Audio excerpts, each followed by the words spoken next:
Nakikita ko ang panganib, nakikita ko ang kaligtasan. Sabi kay Noe, magbabaha, gumawa ka ng ark. Sabi sa fourth watch, let not your escape be in winter or in Sabbath day. Prepare your escape now. How will you escape? Pray.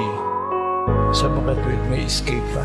He will not permit us to suffer the unequal suffering of man. Si Kristo ay nagtayo ng iglesia.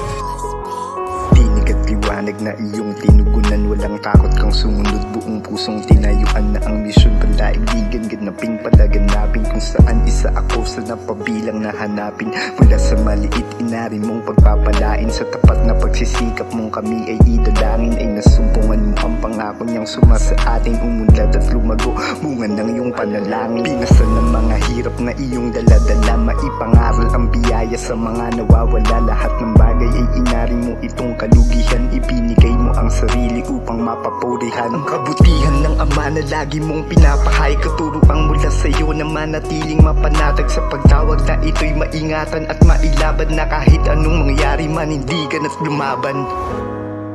You must fight the good fight of faith because God has called you, because God has ordained you.